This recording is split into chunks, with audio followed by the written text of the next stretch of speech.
नमस्कार। प्रस्तुत है आज का चिंतन। समस्या: ज्ञान योग का क्या प्रयोजन है? ज्ञान का उद्देश्य क्या होना चाहिए? समाधान: ज्ञान योग का प्रयोजन जीवन के स्वरूप, प्रयोजन, लक्ष्य और सदुपयोग की रूपरेखा ठीक तरह हृदयंगम करना और अंतःकरण में इतना उत्साह एवं साहस उत्पन्न करना है कि आत्मकल्याण के उद्देश्य से अपनी विचारणा तथा कार्य पद्धति के निर्माण में जुट जाए। इसके लिए हमको बार बार आत्मचिंतन करना चाहिए और अपनी वर्तमान स्थिति पर विचार करना चाहिए।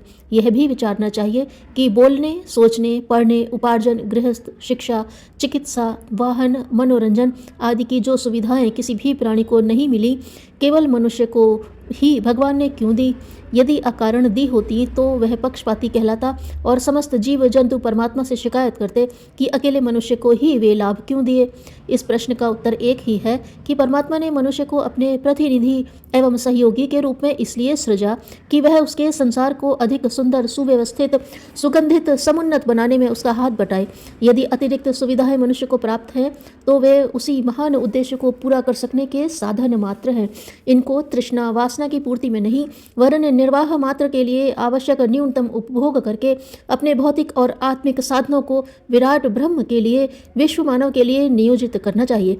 मानव जीवन जैसी बहुमूल्य विभूति को नष्ट न कर डालना चाहिए, वरन अपनी आंतरिक एवं बाहरी गतिविधियों का निर्धारण इस प्रकार करना चाहिए जिससे ईश्वर की इच्छा को पूर्ण करने और उपलब्धियों को अभीष्ट उद्देश्य में लगाने का सुयोग बन पड़े। इस विचारणा को चिंतन और मनन द्वारा, स्वाध्याय और सत्संग द्वारा प्रबल एवं सक्रिय बनाना ही ज्ञान योग है। पुस्तक नैतिक शिक्षा भाग 2, पृष्ठ 214-215।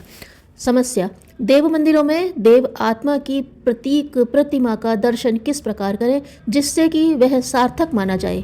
समाधान: देव मंदिरों में दर्शन हमें करने चाहिए और जिन देव आत्मा की वह प्रतीक प्रतिमा है उसके सद्गुणों एवं सत्कर्मों को अपने में प्रतिष्ठापित एवं विकसित करने का विचार करना चाहिए।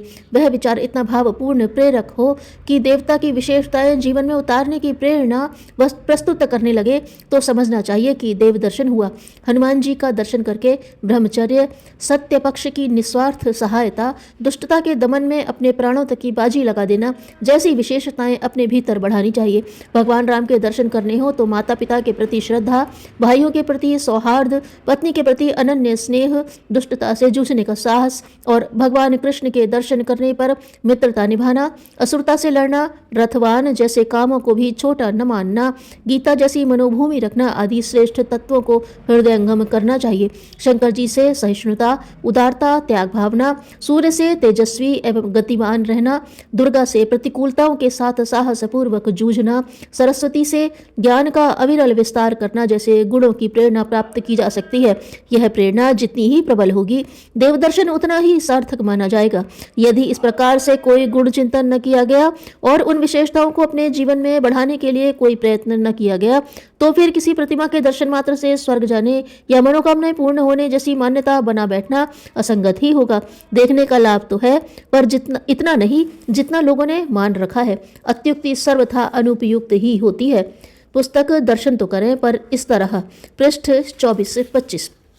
समस्या: अपने पूर्वजों के नाम पर स्मृति के रूप में कुछ लोकोपयोगी कार्य करते हुए लोगों को देखा जाता है। क्या यह परंपरा उचित है? क्या प्राचीन काल में भी यह प्रथा थी? समाधान: प्राचीन प्रथा यह थी कि दिवंगत व्यक्ति के आश्रित अवयस्क अथवा उपार्जन में असमर्थ उत्तराधिकारी पालन, शिक्षा, विवाह एवं विकास के लिए जितना धन अति आवश्यक हो उतना रखकर शेष लोक मंगल के लिए, स्वर्गीय आत्मा की शांति और सद्गति के लिए दान कर देते थे। जिनके परिवारी समर्थ एवं स्वावलंबी हैं वे मृतक का सारा पैसा समाज के लिए खर्च करते थे। साधारण स्थिति में किसी मृतक के छोड़े हुए धन का उपयोग उसके उत्तराधिकारियों के लिए अग्राह्य एवं अनुचित ही माना जाता था। अतएव वह स्वयं ही अथवा समाज के लोग इकट्ठे होकर उस धन को लोक मंगल के लिए खर्च करने की योजना एवं प्रक्रिया बनाते थे। मृतक के प्रति बरती हुई इसी श्रद्धा सद्भावना का नाम श्राद्ध था। पुण्यफल से ही आत्मा की सद्गति होती है। जो दान, लोभ, मोह अथवा परिस्थितिवश मृतक न कर सका उसकी पूर्ति उत्तराधिकारी कर देते थे। अनीति से उपार्जन का प्रायश्चित भी हो जाता था और पुण्यफल से शांति सद्गति भी मिलती थी। इस दृष्टि से उस जमाने की यह श्राद्ध परंपरा उचित ही थी।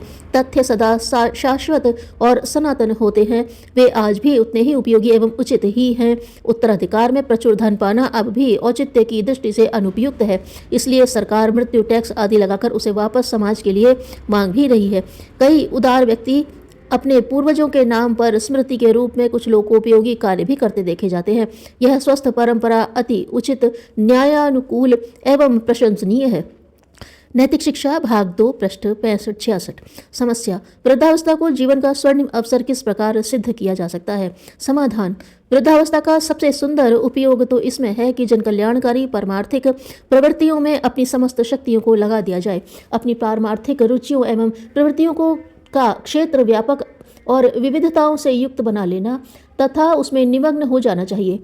इससे न तो व्यक्ति को अपनी आयु के आंकड़े गिनने का अवसर रहता है और न अतीत की स्मृतियों में डूबने का और न भविष्य की चिंताओं में खींचने का। इसी आवश्यकता की पूर्ति के लिए भारतीय जीवन व्यवस्था में अंतिम समय को वानप्रस्थ सन्यासी के रूप में बिताने का विधान रहा है।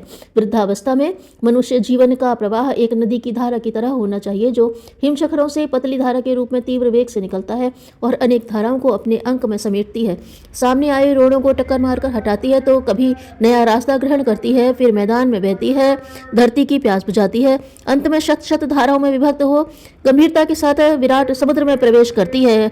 मनुष्य वृद्धावस्था में पहुंचने तक पूर्ण रूपेण स्व से मुक्त हो परमार्थ को जीवन का अंग बना ले और निष्प्रह भाव से सर्वजन हिताय कार्य करें तो वृद्धावस्था सचमुच ही जीवन का स्वर्णिम अवसर सिद्ध हो सकती है।